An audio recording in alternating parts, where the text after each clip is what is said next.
로마서 9장 19절부터 29절까지 교독하시겠습니다. 혹 내가 내게 말하기를 그러면 하나님이 어찌하여 허물하시느뇨 누가 그 뜻을 대적하느뇨 하리니 이 사람아 내가 네게 감히 하나님을 흉문하느뇨 지음을 받은 너희 지은 자에게 어찌하여 땅을 만들었느냐 말하느뇨 토기장이가 진흙 한 덩이로 하나는 귀히 쓸 그릇을 하나는 천히 쓸 그릇을 만드는 권이 없느냐. 만일 하나님이 그 진노를 보이시고 그 능력을 알게 하고자 하사 멸하기로 이르는 진노의 것을 오래 참으시고 완전하시고 또한 영광 받기로 예비하신 바 긍휼의 그릇에 대하여 그 영광의 부요함을 알게 하고자 하였을지라도 무슨 말 하리요.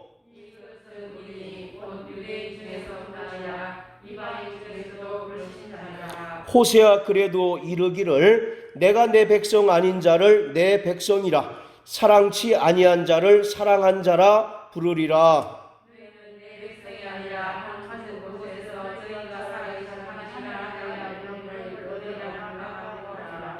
또 이사야가 이스라엘에 관하여 외치되 이스라엘 뭇 자손의 수가 비록 바다의 모래 같을지라도 남은 자만 구원을 얻으리니 주께서 땅 위에서 그 말씀을 이사 필요하시고 힘내시자 하셨느니라. 또한 이사야가 미리 말한 바 만일 만군의 주께서 우리에게 씨를 남겨두시지 아니하셨다면 우리가 소돔과 같이 되고 고모라와 같았으리로다 함과 같으니라. 아멘. 하나님은 창조주로서 절대 주권을 가지고 계시므로 하나님의 판단 기준은 오직 하나님 자신이기에 인간이 하나님께서 세우신 뜻이나 성취하신 일들에 대하여 판단할 수 없습니다. 하나님께서는 인류를 구원하시려는 목적을 이루시기 위해서 여러 인간을 선택하셔서 다양한 역할을 감당하게 하셨습니다. 그래서 이스마엘이나 에서, 바로는 부정적인 역할, 즉 불의의 도구로 사용하셨고 이삭이나 야곱은 긍정적인 역할, 즉 의의 도구로 사용하셨습니다. 그러므로 인간이 하나님의 예정과 선택에 관하여 감히 힐문할 수 없습니다. 하나님께서 아브라함을 택하셔서 그 자손들을 통해서 메시아 곧 예수 그리스도가 오실 것을 약속하셨습니다. 자, 우리 창세기 22장 17절 18절을 다 같이 읽습니다. 창세기 22장 17절 18절 시작. 내가 내게 큰 복을 주고 내 씨로 크게 성하여 하늘의 별과 같고 바닷가의 모래와 같게 하리니 내 씨가 그 대적의 문을 얻으리라. 또 내 씨로 말미암아 천하 만민이 복을 얻으리니 이는 내가 나의 말을 준행하였음이니라 하셨다 하니라. 자, 이처럼 하나님께서 아브라함을 택하심으로 그의 자손들인 이스라엘은 선민 사상을 가지게 되었고 이는 이방인들과 공유할 수 없는 배타적인 구원의 특권의식과 민족적 우월감으로 나타났습니다. 그래서 그들은 자기가 믿는 하나님을 설명할 때 아브라함과 이삭과 야곱의 하나님이 나의 하나님이다 라고 고백합니다. 이 말은 하나님께서 아브라함을 택하셨기 때문에 아브라함의 혈통의 자손인 자신들도 당연히 하나님의 선택받은 백성이다 라고 하는 그런 뜻이고, 또 다른 의미로는 이방인들은 하나님의 약속에서 철저하게 배제되었음을 의미하고 있는 것입니다. 자, 이렇게 이스라엘은 하나님의 구원에 있어서 먼저 된 자들입니다. 그러나 그들이 예수의 은혜를 거부함에 따라서 구원에서 나중된 자들이 되었습니다. 자, 우리 로마서 1장을 다 같이 한번 보시겠습니다. 로마서 1장 16절 다 같이 읽습니다. 시작. 내가 복음을 부끄러워하지 아니하노니 이 복음은 모든 믿는 자에게 구원을 주시는 하나님의 능력이 됨이라. 첫째는 유대인에게요 또한 헬라인에게로다. 복음이 처음에 누구에게 전파되었습니까? 유대인에게 전파되고 그 나중이 헬라인 즉 이방인에게 전파되었다라고 말합니다. 즉 구원에도 순서가 있는데 유대인들이 먼저고 그 후에 이방인들이 나중이라는 것입니다. 자, 또 마태복음 8장 한번 다 같이 보십니다. 먼저 사도행전 13장 먼저 보세요. 사도행전 13장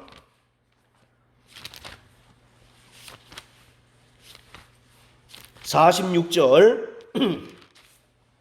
자, 시작. 바울과 바나바가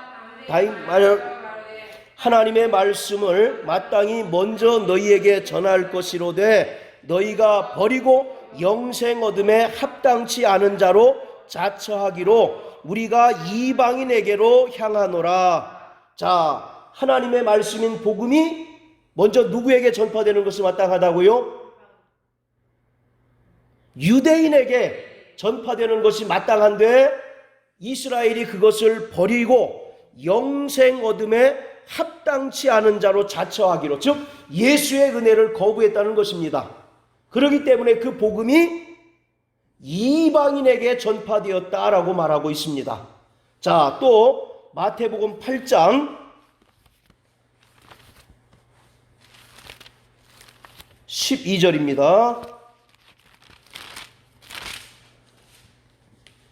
자, 시작. 나라의 본 자손들은 바깥 어두운 데 쫓겨나 거기서 울며 이를 갈미 있으리라. 나라의 본 자손들은 누굴 가리킬까요? 유대인들을 가리키고 있습니다.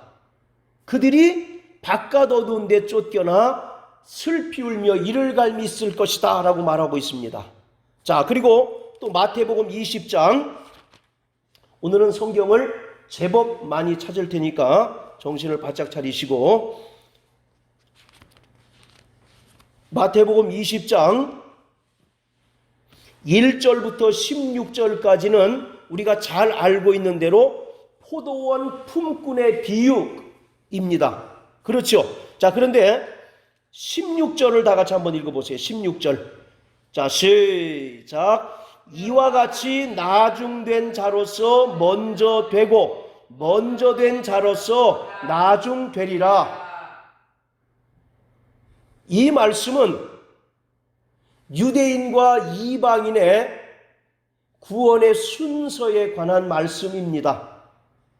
보시면 나중된 자로서 먼저 되고, 이 말은 이방인들 가운데 예수의 은혜를 믿어 구원받은 자들을 가리키고 있는 겁니다. 아까 로마서 1장 16절에 복음의 순서가 어떻게 된다고 말씀드렸습니까? 유대인이 먼저고 그 다음이 이제 헬라인이죠.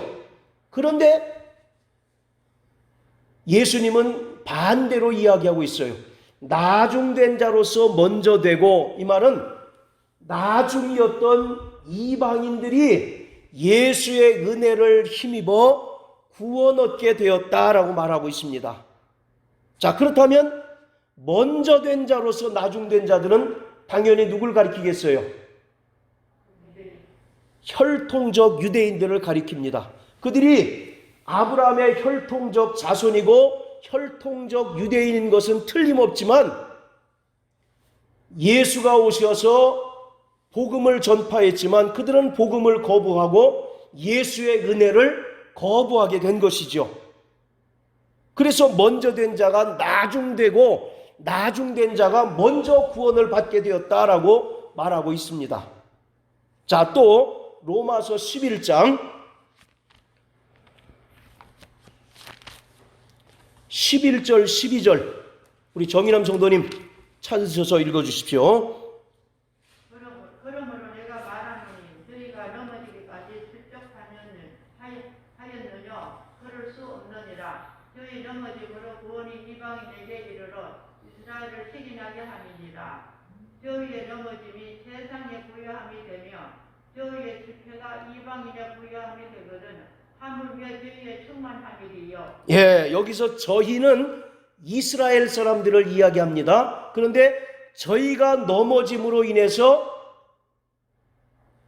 이방인들이 구원을 얻게 되었다라고 말씀하고 있죠. 여기서 넘어졌다는 것이 뭘 얘기를 할까요? 돌뿌리에 걸려서 넘어진 걸 얘기할까요? 예수를 거부한 것을 말하고 있습니다. 마태복음 15장 24절에 보면 예수님께서 수로보니게 여인에게 뭐라고 말씀하십니까? 나는 이스라엘의 잃어버린 양 외에는 보내심을 받지 않았다라고 이렇게 이야기합니다. 그래서 예수가 오셔서 유대인들에게 복음을 전하고 하나님의 은혜를 증거했어요. 그러나 그들은 여전히 마음이 강팍함으로 인하여 복음을 배척하고 예수의 은혜를 배척하게 된 것입니다. 그에 따라서 그 복음이 이방인에게 전파되고 이방인에게 구원의 은혜가 임하게 되었다라고 말하고 있습니다. 그렇지만 유대인들이 하나님께 영원히 버려진 것은 아니고 이 이스라엘 사람들 중에 남겨진 자들만 구원함을 얻게 돼서 믿는 유대인들과 이방인 그리스도인들을 포함한 온 이스라엘이 최종적으로 구원을 얻게 되는 것입니다. 자, 11장 26절 한번 다 같이 읽으세요. 로마서 11장 26절. 자, 시작. 그리하여 온 이스라엘이 구원을 얻으리라. 기록된 바 구원자가 시온에서 오사 야곱에서 경건치 않은 것을 돌이키시겠고, 여기서 온 이스라엘은 혈통적 유대인들을 가리키는 것이 아니라 유대인들 가운데 하나님께서 남기신 자, 즉 예수의 은혜를 힘입어 구원받은 자들과 이방인 중에 그리스도인이 된 자들을 이야기하고 있는 겁니다. 이것을 계시록에는 이스라엘 중에 인맞은 자 14만 4천이라고 표현하고 있는 겁니다. 계시록 7장 1절부터 8절까지 보면 이스라엘 12지파에 각각 하나님의 인맞은 자가 12,000씩에서 14만 4천이 나타나잖아요. 그 14만 4천이 혈통적 이스라엘을 가리키는 것이 아니라 유대인들뿐만 아니라 이방인들 가운데서도 하나님의 은혜를 힘입어 구원받은 자들을 포함하고 있는 것처럼 오늘 로마서 11장 26절에 온 이스라엘은 하나님의 약속에 속한 영적 이스라엘로서 거기에는 이제 혈통과 관계없고 또 어디 출신과 전혀 관계없는 말 그대로 예수의 그 은혜로 구원받은 하나님의 약속의 자녀들을 가리키고 있는 것입니다.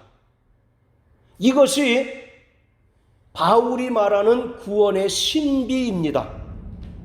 그래서 33절에 뭐라고 얘기합니까? 깊도다 하나님의 지혜와 지식의 부유함이요 그의 판단은 측량치 못할 것이고 그의 길은 찾지 못할 것이로되. 유대인들은 자신들이 아브라함으로부터 선택받은 백성이기 때문에 구원에 관한 한 따놓은 당상이라고 자처하고 있었죠. 그리고 상대적으로 이방인들은 하나님의 약속과 상관없는 할례받지 못한 민족이라고 무시하기 일쑤였습니다. 그러나 바울의 이야기는 이스라엘이 예수의 복음과 그 은혜를 거부함으로 구원이 이방인에게 옮겨지게 되었고, 하나님께서 그러면 이스라엘은 버리셨느냐? 그렇지는 않고 혈통적 이스라엘 사람들 중에는 어떤 자들만, 남은 자들만 구원하게 되어 믿는 유대인들과 이방인 그리스도인들로 하여금 온 이스라엘이 되게 하신 것이다. 이것이 바울이 로마서 9장부터 11장까지 해서 말하는 구원의 비밀인 것입니다. 그러니까 하나님은 사람을 외모로 취하십니까? 취하지 않으십니까? 외모로 보시지 않는다는 얘기죠. 이것이 바로 구원의 보편성과 은혜의 보편성을 이야기하고 있는 것입니다. 자, 다시 로마서 9장으로 돌아가서 한 절씩 우리가 또 한번 살펴보겠습니다. 19절, 혹 내가 내게 말하기를 그러면 하나님이 어찌하여 허물하시느뇨? 누가 그 뜻을 대적하느뇨 하리니, 하나님께서 절대 주권을 따라 어떤 자는 선택하고 어떤 자는 버리셨다면 버림받은 자의 입장에서는 자신이 강팍하게 된 것이 자기의 책임이 아니다 라고 주장할 수 있다는 것입니다. 다시 말하면 하나님께서 인간을 선택하시는 것이 인간의 행위에 있지 않는다면 버림받은 사람 입장에서는 하나님께서 불공평하시다라고 생각하여 불만을 토로할 수 있다라는 얘기죠. 자, 20절입니다. 이 사람아, 내가 네 귀에 감히 하나님을 힐문하느뇨? 지음을 받은 물건이 지은 자에게 어찌 나를 이같이 만들었느뇨? 말하겠느뇨? 만일 인간이 하나님의 뜻을 이해하지 못하고 자신의 판단으로 하나님을 판단하게 되면 결과적으로 그것이 하나님을 대적하는 것이 된다라고 말씀하고 있습니다. 여기서 힐문이라고 하는 것은 하나님과 논쟁하다, 시비하다, 다투다라고 하는 그런 이야기예요. 그래서 바울은 인간은 하나님께 지음받은 존재이기 때문에 하나님과 논쟁하거나 그의 뜻을 대적할 수 없다라고 말합니다. 그러나 아담의 타락 이후 모든 인간들은 하나님의 자리에 자신을 올려놓고 자신이 모든 선악의 판단 기준이 된 것처럼 모든 것을 판단합니다. 심지어 하나님의 뜻이나 하나님의 계획, 하나님의 성취하신 일들조차도 판단하는 죄를 범하게 되는 것입니다. 창세기 3장 22절에 보라, 선악을 아는 일에 우리 중 하나같이 되었다라고 말한 것처럼 모든 선악의 판단의 기준은 바로 하나님이신데 인간이 타락하고 범죄함에 따라서 나타나는 양상이 자신이 하나님이 되어서 모든 선악을 자신의 판단과 기준에 따라서 심판하게 되는 거죠. 심지어 인간이 하나님의 뜻을 판단하게 된다는 거죠. 그것은 결국 하나님을 대적하는 것이다 라고 바울은 말하고 있습니다. 자, 우리 21절 다 같이 읽습니다. 시작. 21절.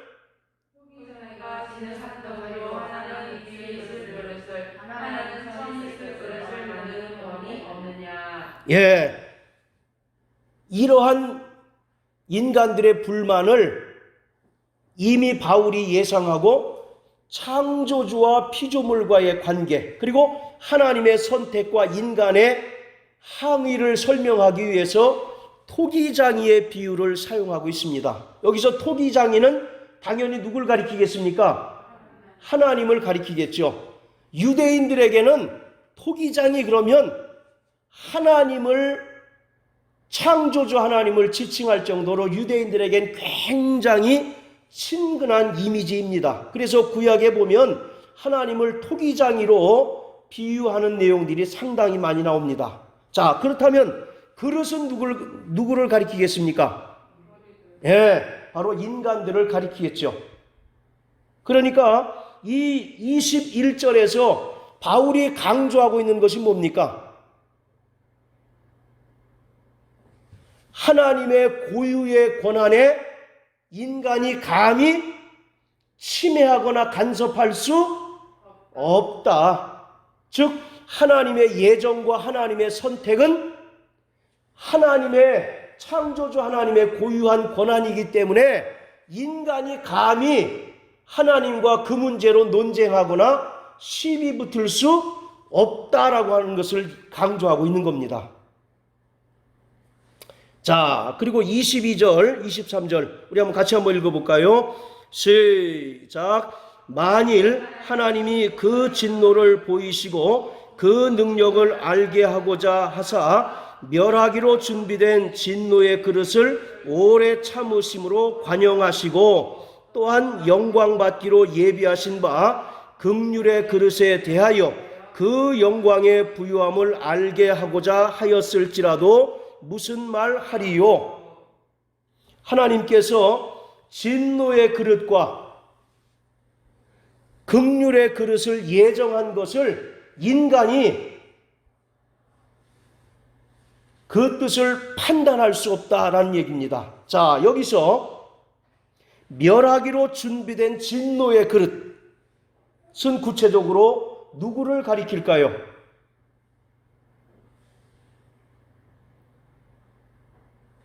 이것은 진노를 그릇에 쏟아붓듯이 하나님의 인내와 긍휼을 끝까지 무시하다가 결국 하나님의 최종적인 진노의 심판을 받게 될 자들을 이야기하고 있습니다. 자, 또한 영광받기로 예비하신 바 긍휼의 그릇은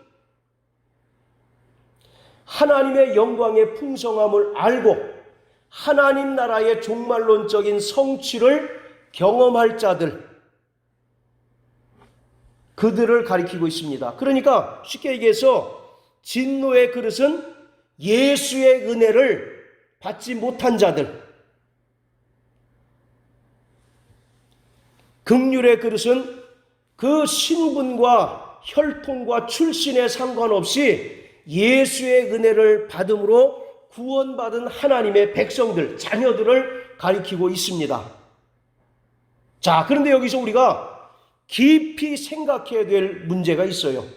제가 지난주에 하나님의 예정에 대해서 크게 두 가지 이론이 서로 대립하고 있다라고 말씀을 드렸죠. 하나는 칼빈의 예정론과 알미니안주의가 서로 대립하고 있다라고 말씀드렸습니다. 자, 그런데 22절, 23절을 근거로 해서 하나님께서 긍휼의 대상, 긍휼 받을 대상과 진노를 받을 대상을 미리 예정하셨다. 그래서 이 22절, 23절을 이중 예정론의 근거로 삼는 사람들이 있습니다. 자, 여러분들이 읽어보셔서 아시겠죠? 하나님께서 마치 긍휼 받을 자와 진노 받을 자를 미리 예정하신 것처럼 보이죠? 그렇습니까? 안 그렇습니까? 자, 다시 한번 읽으세요. 22절, 23절. 자, 시작.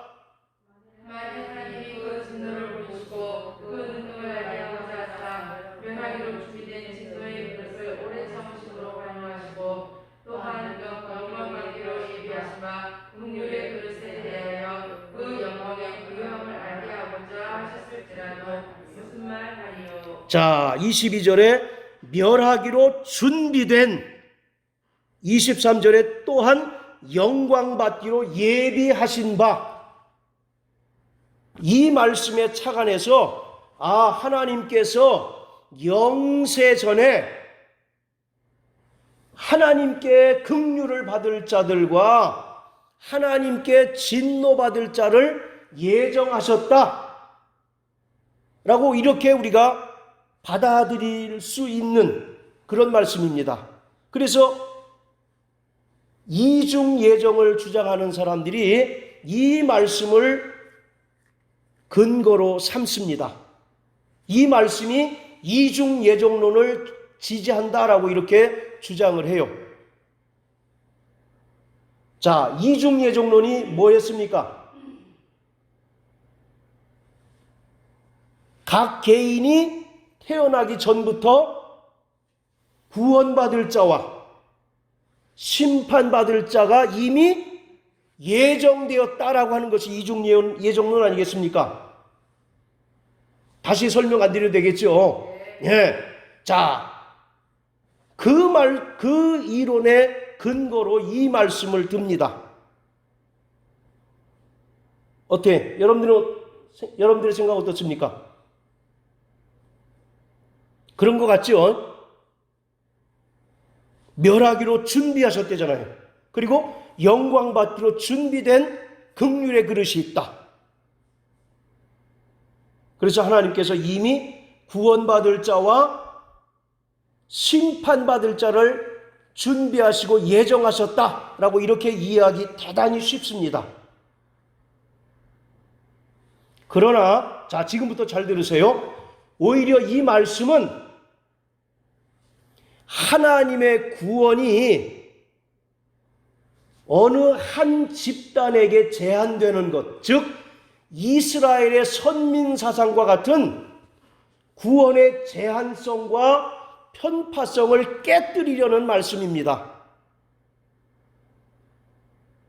유대인들은 태어나면서부터 아브라함의 자손이기 때문에 그들은 늘 자신들은 구원받을 것을 믿고 있죠. 그런데 바울의 얘기는 뭡니까? 너희가 아무리 혈통적으로 아브라함의 자손이고 혈통적으로 유대인이라 할지라도 예수 그리스도의 은혜를 믿지 않으면 너희도 버리운 자가 된다라고 말씀하고 있잖아요. 그러니까 이 말씀을 근거로 해서 이중 예정론을 주장하는 사람들은 전체 문맥을 읽지 않고 요 두 구절만 딱 따서 봐라, 하나님께서 구원받을 자와 심판받을 자를 예정하셨다고 말하지 않느냐라고 이렇게 얘기하는 거죠. 그것이 아니라 하나님은 어느 혈통, 어느 지역 출신, 그것에 따라서 구원이 주어지는 것이 아니라 구원은 보편성이 있다라고 하는 것을 강조하기 위해서 말하고 있는 겁니다. 그러니까 이 말씀을 근거로 해서 이중 예정론을 주장하는 사람들은 바울의 진의, 이 말씀을 기록한 참 의미를 곡해하는 거죠. 만약에 이스라엘이 하나님께서 선택하신 민족이기 때문에 이스라엘은 구원받고 이방인들은 구원받지 못한다라고 한다면 이 9장부터 11장까지를 쓸 필요가 하등에 없는 거죠. 9장부터 11장까지 바울이 강조하는 게 뭡니까? 너희가 혈통적으로 아브라함의 자손이라고 자만하지 말아라. 너희가 혈통적으로 유대인이라고 자랑하지 말아라. 왜냐? 혈통적 이스라엘이 참 이스라엘이 아니요, 그런 말씀이 있죠. 자, 몇 절에 있습니까? 9장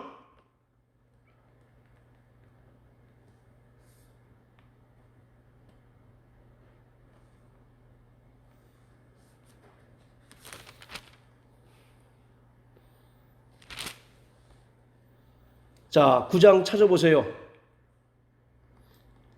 자, 7절, 8절 같이 시작.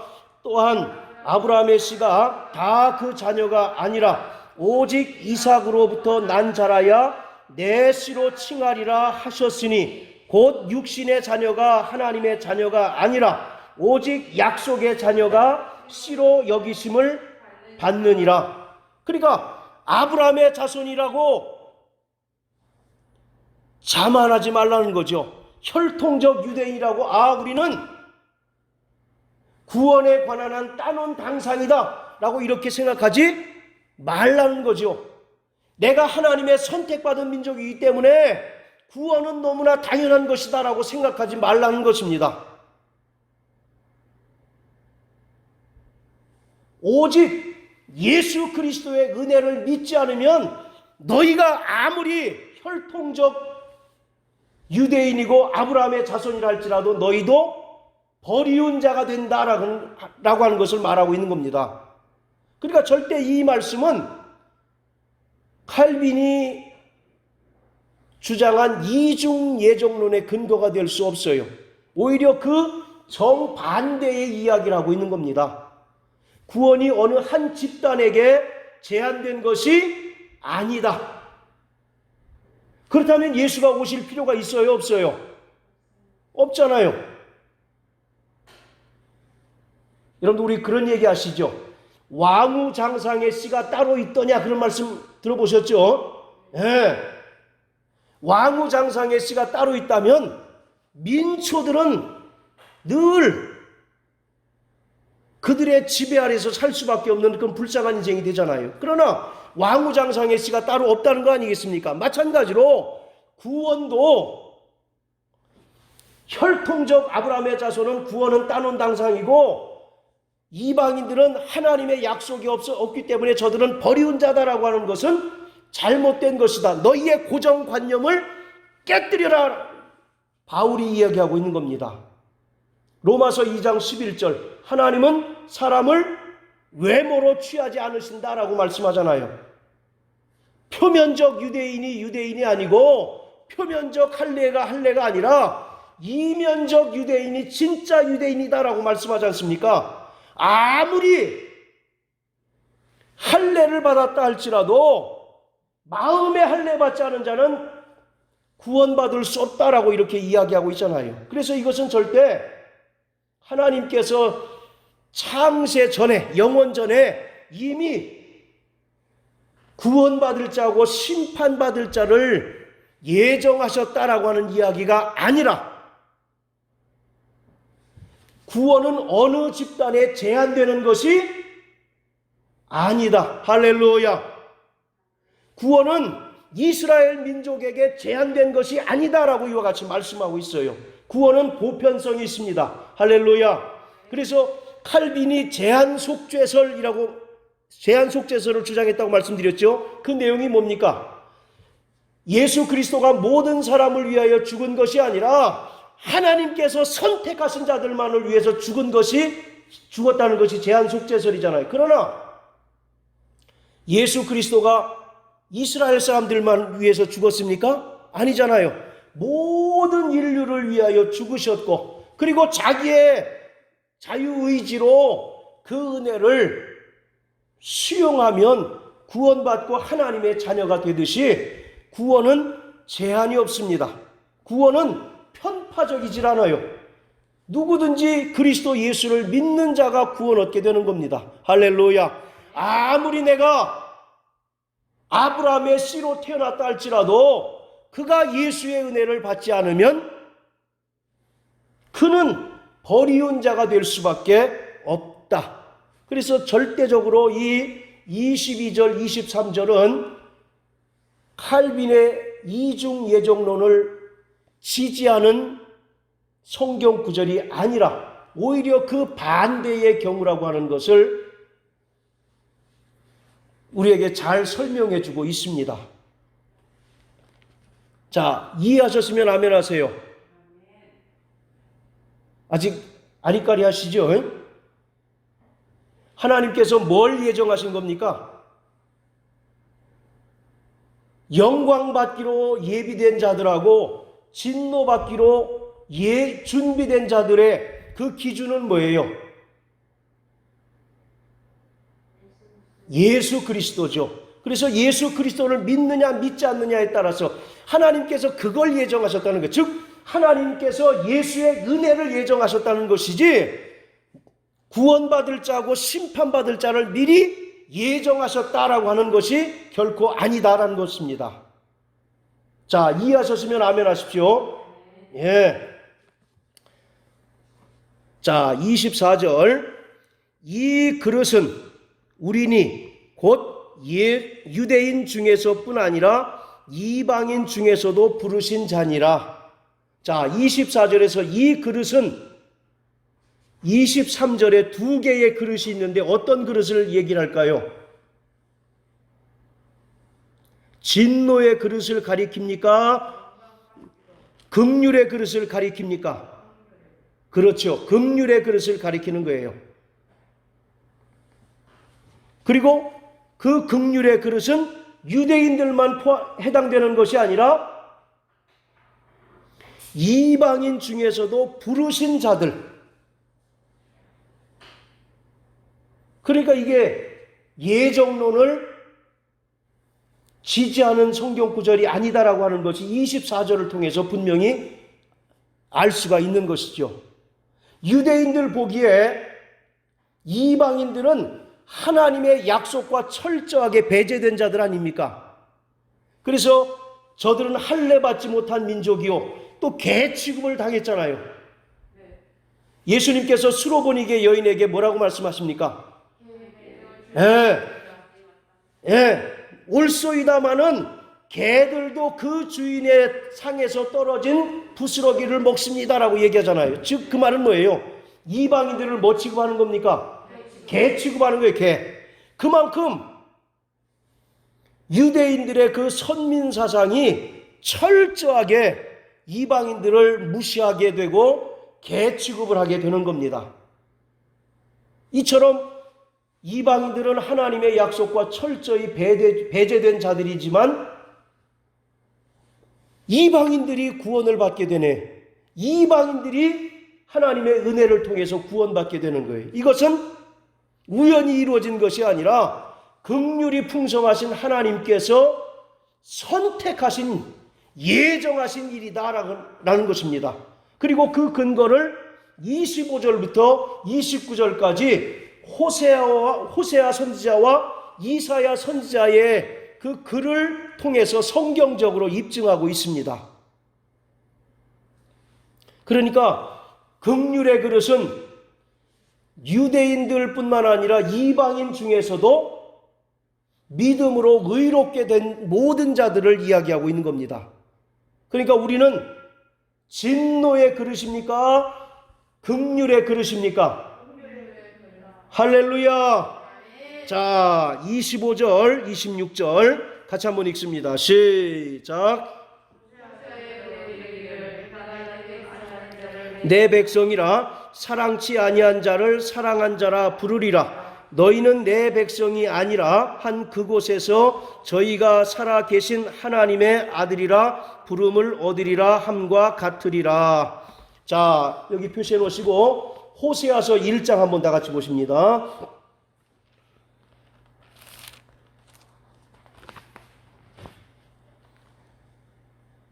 자, 호세아서 1장 10절 시작. 그러나 이스라엘 자손의 수가 바닷가의 모래같이 되어서 측량할 수도 없고 셀 수도 없을 것이며 전에 저희에게 이르기를 너희는 내 백성이 아니라 한 그곳에서 저희에게 이르기를 너희는 사신 하나님의 자녀라 할 것이라. 자, 2장 23절 자, 시작. 내가 나를 위하여 저를 이 땅에 심고 긍휼히 여김을 받지 못하였던 자를 긍휼히 여기며 내 백성 아니었던 자에게 향하여 이르기를 너는 내 백성이라 하리니 저희는 이르기를 주는 내 하나님이시라 하리라. 자, 23절 자세히 보십시오. 긍휼히 여김을 받지 못하였던 자들, 누구를 가리키는 것입니까? 유대인들을 가리키고 있어요? 그렇죠. 이방인들을 가리키고 있었죠. 그들은 하나님의 약속에서 철저히 배제된 자들이었었던 거죠. 그런데 그들에 대하여 하나님께서 뭐라고 말씀하십니까? 너는 내 백성이라. 저희는 이르기를 주는 내 하나님이라 하리라. 그러니까 구약에서는 이방인은 철저하게 약속에서 배제된 족속이었던 거죠. 그러나 그 이방인들조차도 하나님의 예정과 선택에 포함되어 있다. 그래서 예수 그리스도가 오심으로 말미암아 이 호세아 선지자와 이사야 선지자의 예언이 응하여짐으로 인해서 이스라엘만 선택받은 줄 알았는데 이방인 중에서도 하나님께 부르심을 받고 구원받은 자들이 있다라는 것입니다. 그것을 호세아 선지자의 글을 인용해서 지금 바울이 이야기하고 있어요. 이것은 유대인과 이방인이 복음으로 그리스도 안에서 하나가 되어서 영적인 이스라엘이 된다는 것입니다. 어떤 이스라엘? 영적인 이스라엘. 옛 백성으로서의 이스라엘이 아니라 영적인 이스라엘이 된다라는 것입니다. 자, 에베소서 2장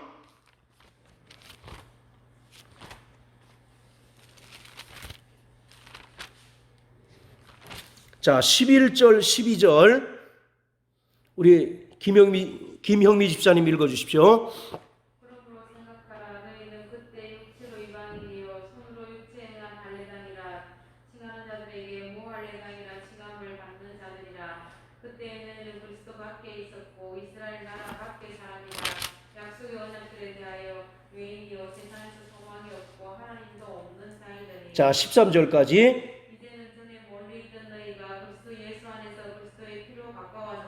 예. 자, 여기 보시면 이방인들에 대해서 이야기하죠. 이방인들은 무할례당이고 또 이스라엘 나라 밖의 사람들이고 약속의 언약들에 대하여 외인이었고 세상에서 소망이 없고 하나님도 없는 자이더니 그러나 예수 그리스도가 오셔서 유대인들과 이방인들을 어떻게 하셨다고요? 예수 그리스도의 피로 가까이 하셨다라는 얘기입니다. 그러니까 이제는 옛 백성, 혈통적 이스라엘, 옛 백성으로서의 이스라엘이 아니라 하나님의 약속의 자손으로서의 영적 이스라엘이 되게 하셨다라는 겁니다. 그리고 그리스도 안에서 믿는 유대인과 이방인들이 하나님의 약속의 기업을 얻게 된다라고 말씀하고 있습니다. 자, 또 갈라디아서 3장 자 28절 29절 우리 김 집사님 읽어주십시오.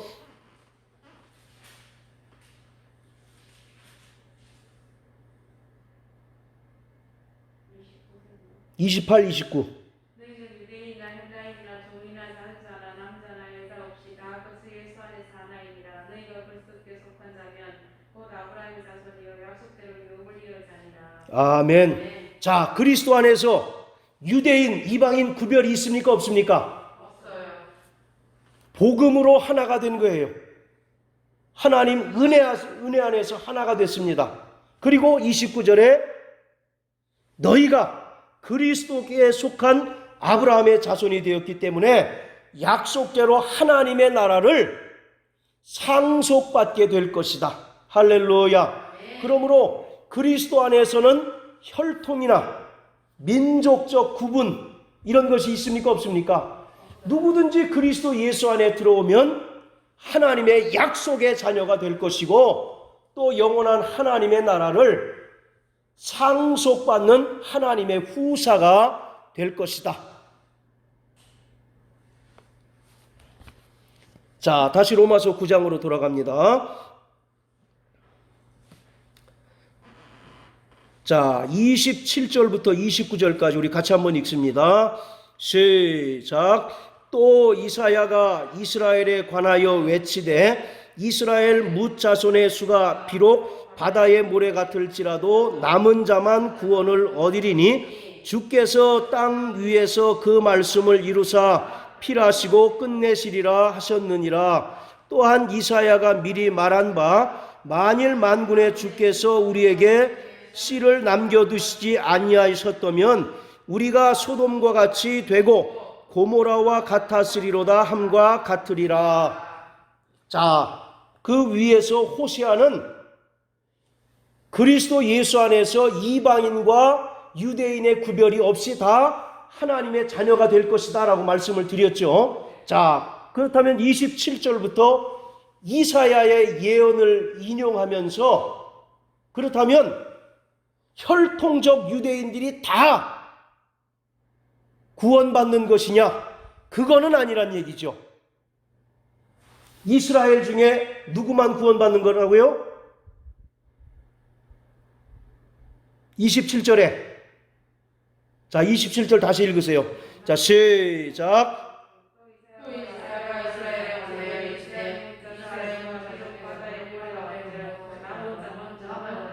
예, 하나님께서 아브라함에게 약속하시잖아요. 내 자손이 바다의 모래와 같고 하늘의 별과 같이 많을 것이다. 그러나 하나님께서 이사야를 통해서 주신 말씀은 아무리 너희가 인구가 많을지라도 누구만? 남은 자만 구원을 얻게 되고 남은 자를 하나님께서 끝까지 보존하실 것이다 라고 말씀하고 있습니다. 이것이 하나님께서 인류를 구원하시는 놀라운 하나님의 비밀이라는 거죠. 그래서 사도 바울은 이것을 깨닫고 11장 33절에 깊도다 하나님의 비밀이여 라고 말씀하고 있습니다. 그런데 이스라엘은 이 사실을 아는 거예요? 모르는 거예요? 모르는 거죠. 그러니까 지금 사도 바울의 마음이 더 답답한 거죠. 차라리 저들이 하나님의 선민이라고 하는 그런 고정된 생각이 없었다면 한결 복음을 받아들이기에 수월할 거 아니겠습니까? 그런데 그들은 태어나면서부터 난지 8일 만에 할례를 받고 철저하게 율법을 지킨 것이 그들의 공로가 됐어요. 의가 돼버렸어요. 그러니까 그러한 자들에게 예수의 은혜를 증거한들 먹혀 들어가느냐고요. 오히려 그 마음이 강팍해짐으로 인해서 복음을 배척하고 예수의 은혜를 받아들이지 않게 되는 겁니다. 안타깝게도 그러한 자들은 버리우게 되고 이스라엘 가운데서 남은 자들만 구원을 얻게 된다. 이것이 성경에서 말하는 구원의 비밀, 유대인과 이방인들을 통해 역사하는 하나님의 놀라운 구원의 비밀인 것입니다. 하나님의 창세전 선택과 하나님의 그 풍성한 긍휼이 이방인들을 그리스도 안으로 부르셨고 또 혈통적 유대인들을 남은 자들을 통해서 계속 보존하시겠다라고 하는 겁니다. 이것이 오늘 성경에 기록된 하나님의 온 인류를 향한 구원의 놀라운 비밀이에요. 우리는 과거에 하나님의 약속과 상관없고 아까 성경에 기록된 대로 세상에 소망도 없고 하나님이 없던 자이더니 이제는 그리스도의 피로 말미암아 구원함을 얻고 하나님의 자녀가 되었습니다. 그러므로 벼는 익을수록 어떻다고요? 고개를 숙이는 거예요. 그러니까 우리는 범사가 하나님의 은혜를 붙들고 살 수밖에 없는 존재라는 것입니다. 내가 혹시 수고하고 노력해서 얻은 구원이라면 얼마든지 자랑할 수 있겠죠. 그러나 우리는 전적으로 하나님의 창세전 예정하심과 그 풍성한 긍휼로 인하여 구원함을 얻은 하나님의 자녀들이기 때문에 바울이 고백한 것처럼 나는 날마다 죽노라. 내가 자랑할 것은 오직 십자가의 은혜밖에 없도다라고 하는 것. 그것이 오늘 저와 여러분들의 고백이 또한 되어져야 한다라는 것입니다. 할렐루야. 그러므로 이 구원의 날마다 감사하시고 또 정말 끝까지 겸손함으로 하나님 말씀에 순종하고 또 믿음으로 행함으로 자신의 믿음을 입증하는 우리 모든 성도 되시기를 주의 이름으로 축원합니다. 할렐루야. 우리 시간 다 같이 기도하겠습니다.